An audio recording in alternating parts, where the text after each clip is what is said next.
Good day again, learners. It's me again. For those who were not here last week, I'm Malankamo Tloiwa. We are continuing with trigonometry because it has many facets.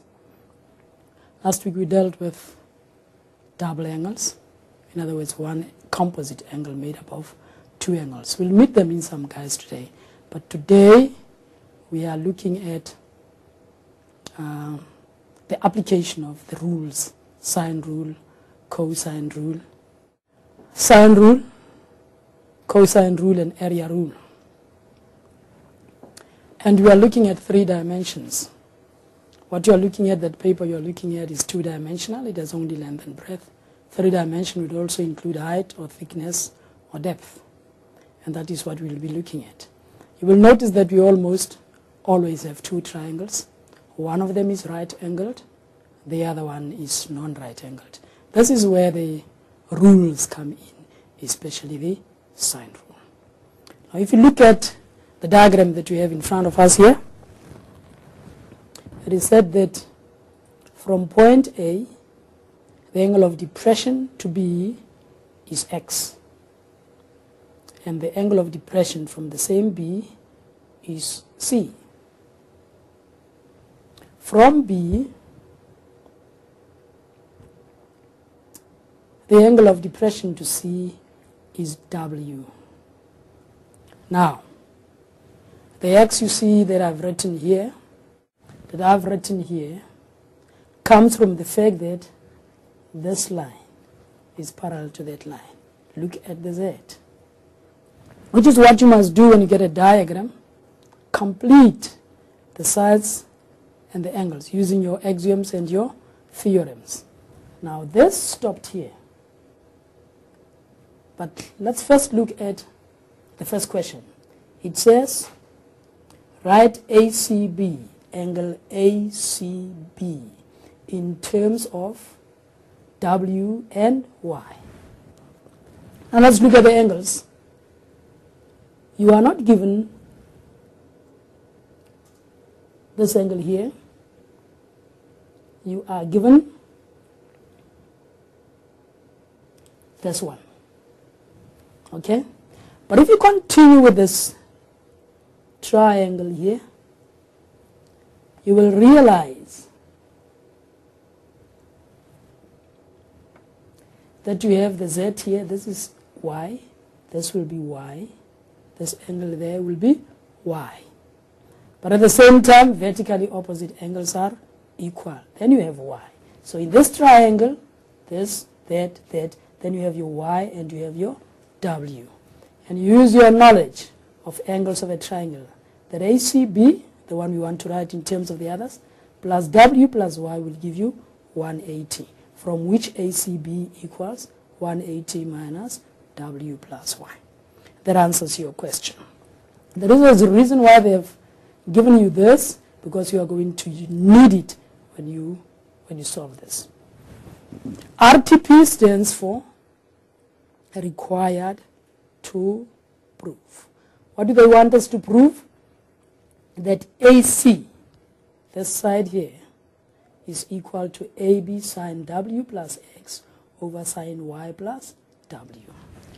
In the same way that you did not have Y here, but you had to use your knowledge of parallel lines to get Y here, then here, you also use the same knowledge to get X here, because this X and this angle are alternate angles.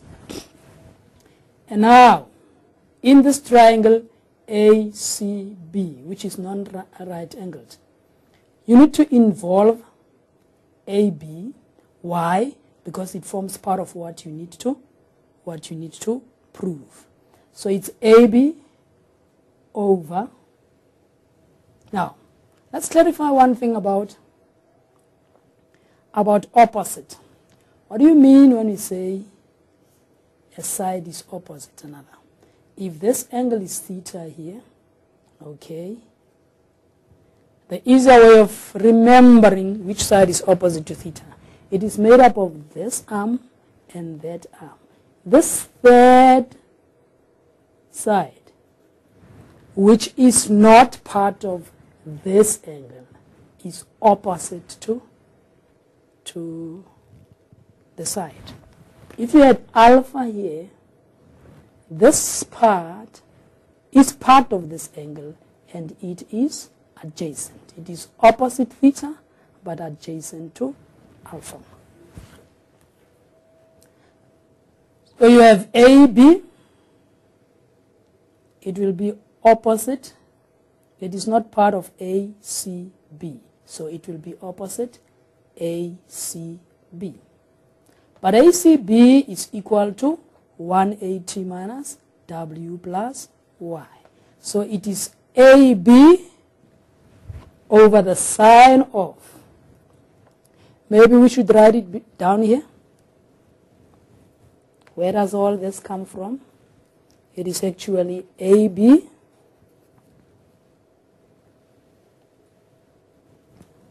over the sine of 180 minus W plus Y. Right? But the sine of 180 minus theta is equal to the sine of theta. That is why when we come back here, you find that it is AB over the sine of Y plus W. It is actually AB over the sine of 180 minus W plus Y. But this is the same as the sine of W plus Y. I need to emphasize that 180 minus W plus Y is not equal to W plus Y. It is only their signs that are equal. So you involved AB here over the side opposite it. And you must involve AC. Why? Because we are looking for AC here. There's nothing really difficult when it comes to the choice of size and angles. But what is AC opposite to? It is opposite to, you see it does not form part, it does not form part of this ABC. So it must be opposite to ABC. But ABC is equal to W plus X. And so you can make AC the subject of the formula. If this confuses you, you can first cross multiply, where you will get your AB sine W plus X. And this one will be multiplied by sine Y plus W, but then divide by sine Y plus W, which is what we were required to prove. This is what we were required to prove.